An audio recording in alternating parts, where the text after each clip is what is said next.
Oke teman-teman, kembali lagi bersama Steel tuh. Belakangan ini saya banyak disajikan video oleh YouTube tentang Linux ya teman-teman. Karena saya pernah pakai Linux di dua laptop saya sebelumnya. Saya ingin mencoba kembali Linux, namun dengan sistem dual boot dengan Windows gitu. Kemarin saya berencana menunjukkan langkah terkait dengan cara saya menginstal Linux dual boot dengan Windows. Namun saya menemukan beberapa masalah sebenarnya di video itu, dan khawatirnya masalah-masalah ini tidak bisa, khawatirnya ada yang mengikuti teman-teman, jadinya ada masalah yang timbul oleh penonton gitu yang mencoba gitu mengikuti, dan khawatirnya tidak bisa menyelesaikannya sendiri. Khawatirnya juga penonton-penonton yang mencoba mengikuti cara saya ada kesalahan yang di luar ada kesalahan yang mungkin bisa merusak komputer, kemudian merusak sistem operasi Windows ataupun merusak data-data yang ada di komputernya. Jadi di video kali ini saya akan membahas tentang secara singkat tentang sistem operasi Linux itu sendiri, kemudian distribusi Linux yang cukup populer, serta kelebihan dan kekurangan sistem operasi Linux secara keseluruhan. Pembahasan saya ini didasari pada pengalaman saya pribadi menggunakan Ubuntu di dua laptop sebelumnya. Kemudian pengalaman saya saat ini menggunakan dual booting Windows 11 dengan Arch Linux saat ini teman-teman.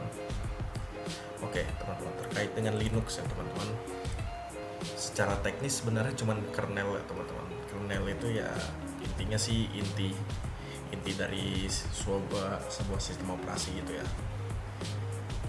Sistem operasi ini sebenarnya ada dua komponen utama teman-teman, itu kernel sama shell. Beberapa aplikasi alat-alat bawaannya lah dari sistem operasi yang bisa disebut dalam Linux, yang bisa disebut dengan sistem operasi ini bisa dibilang ini lebih tepatnya distribusi Linux ataupun yang disebut dengan Linux distro teman-teman gitu. Linux ini pertama kali diciptakan oleh Linus Torvalds di tahun 1991 teman-teman, dan hingga saat ini Linus Torvalds ini masih bekerja, masih menulis kode lah untuk Linux kernel, berkontribusi lah untuk penulisan Linux kernel. Dia sendiri di sini ditulis tidak menulis kodenya sendiri lagi, tapi mengawasi kode mana saja yang bisa masuk kernel Linux gitu. Oke, Linux ini ya kurang lebih seperti ini ya diagramnya teman-teman. Ada kernel, ada shell, sama aplikasi. Ya, intinya sih kernel ini ya ibaratnya kalau misalnya di gambar ini mesin, kemudian sistem operasi ini mobil. Kernel tidak bisa digunakan langsung, tapi sistem operasi juga tidak bisa berjalan tanpa adanya kernel gitu teman-teman. Oke, itu terkait dengan Linux ya teman-teman. Oke, selanjutnya teman-teman, terkait dengan distribusi Linux teman-teman, beberapa yang cukup populer hingga saat ini distribusi Linux ini meliputi Ubuntu, Debian, Linux Mint, Arch Linux, kemudian OpenSUSE. Yang terbaru ada dua ini, KCOS dan PopOS. Dan mungkin teman-teman pernah dengar terkait dengan SteamOS yang dibuat oleh Valve. Itu merupakan salah satu OS berbasis Linux juga gitu. Kemudian dari pengalaman saya dan beberapa orang di internet, inilah beberapa kelebihan Linux secara keseluruhan. Yang pertama, distribusi Linux ini kebanyakan berbasis open source, di mana kodenya dapat dilihat oleh semua orang. Hal ini memudahkan peninjauan dan perbaikan kode yang mungkin dapat merusak sistem operasi ataupun komputer teman-teman. Kemudian yang kedua, Linux memberikan kuasa atas penggunanya untuk melakukan hal apapun dengan sistem operasinya. Karena hal ini, performa Linux bisa lebih ringan daripada Windows. Dalam penggunaan saya pribadi teman-teman, instalasi Linux saya hanya memakai RAM normal sebesar 3 GB. Sedangkan di Windows itu dalam penggunaan saya pribadi itu memakai sekitar 10,2 GB RAM gitu ya. Kemudian untuk penyimpanan, Windows saya menggunakan 42,1 GB untuk penyimpanan sistem. Kemudian sedangkan di Linux nanti saya akan masukkan gambar. Di dalam gambar ini ada folder sistem yang ada beberapa folder, termasuk folder home ini. Di folder home ini perlu kita kecualikan karena dia merupakan folder khusus file pengguna. Sisanya merupakan folder sistem aplikasi. Jika dikalkulasikan, maka folder selain home ini dalam penggunaan pribadi saya ini hanya memakai 36,9 GB gitu. Yang ketiga, Linux sendiri telah berdiri sebagai fondasi dari perangkat lunak gratis dan membuat kebanyakan developer yang membuat aplikasi untuk Linux yang ada hingga saat ini kebanyakan gratis ya teman-teman. Kemudian yang keempat, beberapa software backend dan aplikasi Linux ini saat ini telah memungkinkan cross compatibility dengan beberapa software backend dan aplikasi Windows teman-teman. Salah satu contohnya di Linux punya software backend bernama NTFS-3G. Software ini merupakan software backend yang mendukung browsing file di partisi NTFS yang umum digunakan di Windows teman-teman. Kemudian ada beberapa aplikasi seperti misalnya LibreOffice yang merupakan alternatif Microsoft Office yang dapat menyimpan berkas yang umumnya dipakai di Microsoft Word, Excel ataupun PowerPoint. Itu termasuk format file DOC, DOCX, XLS, SLXX, PPT sama PPTX. Bisa disimpan dan diakses oleh LibreOffice dan juga Microsoft Office teman-teman. Kemudian contoh selanjutnya aplikasi open source di Linux teman-teman. Ini ada namanya GNU Image Manipulation Program. Dia merupakan alternatif Adobe Photoshop yang punya tampilan kurang lebih mirip ya teman-teman. Tidak sama tapi mirip. Kemudian aplikasi GIMP ini GNU Image Manipulation Program ini bisa membuka file project Photoshop yang punya format PSD. Bisa juga disimpan file GIMP ini dalam format PSD juga sehingga bisa diakses oleh pengguna Photoshop maupun GIMP gitu teman-teman. Namun terdapat beberapa kekurangan dari Linux sebagai sistem operasi teman-teman. Yang pertama, dengan diberikannya kuasa ke pengguna Linux untuk mengkustomisasi hal-hal yang ada di dalam operasi sistemnya, pengguna Linux juga dapat merusak sistem operasinya jika ada hal yang salah dilakukan oleh pengguna Linux ya. Yang kedua, bagi yang terbiasa dengan aplikasi Windows teman-teman, sebenarnya ada compatibility layer yang dikembangkan di Linux meliputi Wine dan Proton. Untuk Proton itu dibuat oleh Valve berkolaborasi dengan developer Wine itu sendiri. Kemudian serta ada aplikasi membuat virtual machine yang dapat diinstal Windows untuk menjalankan aplikasi Windows. Namun beberapa aplikasi dilaporkan tidak dapat berjalan dengan compatibility layer. Ini contohnya seperti aplikasi-aplikasi Adobe ataupun Microsoft Office teman-teman. Virtual machine dapat menjadi solusi lain, namun saat virtual machine diaktifkan umumnya komputer akan menjadi lebih lambat teman-teman, karena sebagian kemampuan performa komputer dipakai untuk virtual machine. Kemudian beberapa pengguna termasuk saya sendiri teman-teman, virtual machine ini harus membutuhkan pengaturan tambahan agar bisa dipakai teman-teman. Yang ketiga, untuk game Windows teman-teman. Terkait dengan game Windows ini, penggunaan compatibility layer ini ataupun virtual machine dapat memperlambat secara signifikan beberapa game Windows teman-teman. Beberapa game Windows terbaru. Dalam contoh saya pribadi menggunakan compatibility layer, game Genshin Impact ini memiliki waktu loading yang lebih lambat saat masuk ke game dan saat teleport.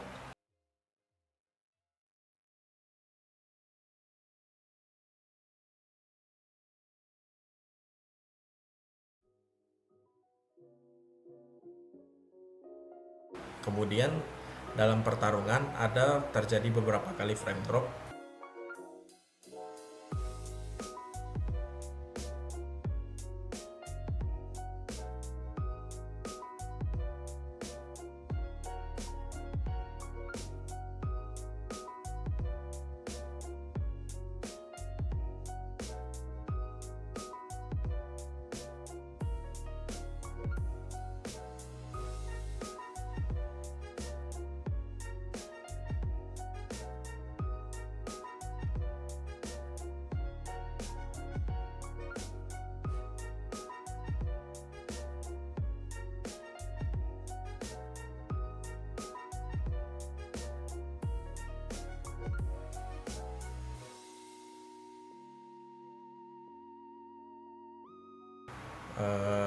Kemudian ada juga kesalahan render yang terjadi di beberapa tempat di Genshin Impact, teman-teman.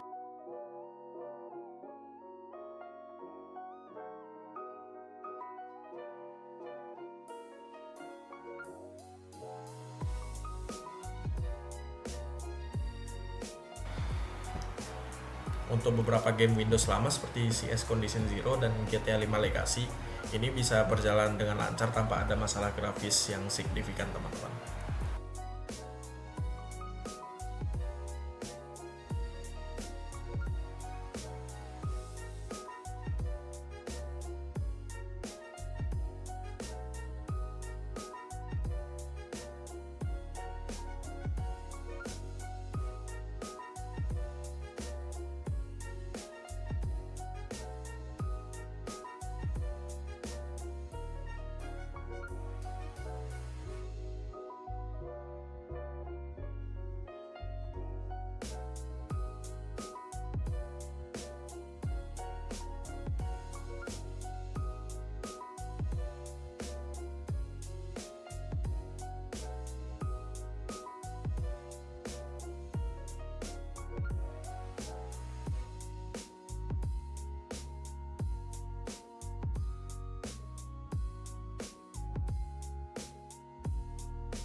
Ini juga ada juga beberapa masalah di game Windows yang memiliki sistem anti-cheat, di mana penggunaan compatibility layer dianggap tidak wajar ya teman-teman oleh anti-cheatnya.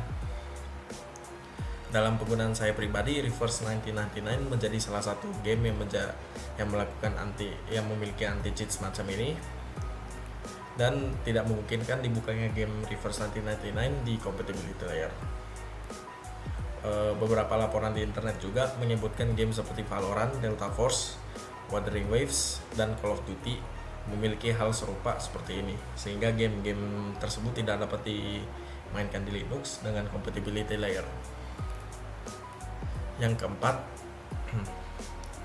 karena distribusi Linux dan aplikasinya kebanyakan gratis, teman-teman, developer dari distribusi dan aplikasi Linux mengandalkan donasi untuk menjamin keberlanjutan dan pengembangan dari software di Linux.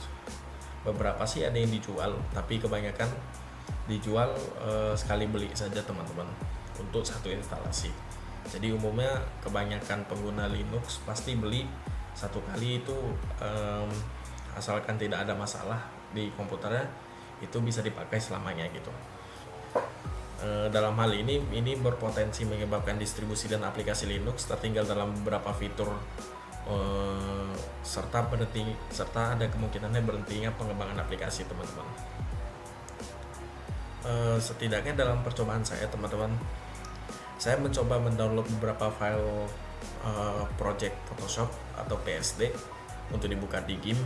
Beberapa hasilnya sangat berbeda dengan gambar aslinya dan malah ada yang rusak, dan beberapanya cukup mendekati dengan gambar aslinya. Kemudian ada sebuah artikel di Wikipedia teman-teman yang menunjukkan banyaknya distribusi Linux saat ini dan beberapanya telah dihentikan pengembangannya karena berbagai alasan, termasuk karena kekurangan dana teman-teman, kekurangan dana ataupun kekurangan developer ya teman-teman. Oke, kesimpulannya terkait Linux, menurut saya pribadi Linux ini cukup untuk banyak pekerjaan yang dilakukan di komputer saat ini. Namun menurut saya Linux masih kurang lama untuk gamer karena support dari developer game yang kurang terhadap Linux. Saya hanya dapat merekomendasikan penggunaan Linux jika komputer sudah berhenti mendapatkan update dari Windows, seperti kasusnya nanti di Windows 10 yang akan berhenti didukung oleh Microsoft di bulan Oktober tahun 2025 ini. Kecuali dengan tambahan biaya di mana Windows Update itu untuk update keamanan hingga hanya 3 tahun saja dengan tambahan biaya gitu. Serta jika komputernya mulai tidak kuat menjalankan Windows dan aplikasi dalamnya, itu teman-teman boleh coba untuk pakai Linux untuk sementara waktu sampai beli komputer atau laptop baru teman-teman yang lebih bagus. Baiklah, itu saja untuk video kali ini. Jika ada kesalahan ataupun kekurangan boleh ditambahkan di kolom komentar teman-teman. Jika suka dengan video ini silahkan di like, dan jika tidak suka dengan video ini silahkan di dislike, dan kita bertemu lagi di video pembahasan lainnya.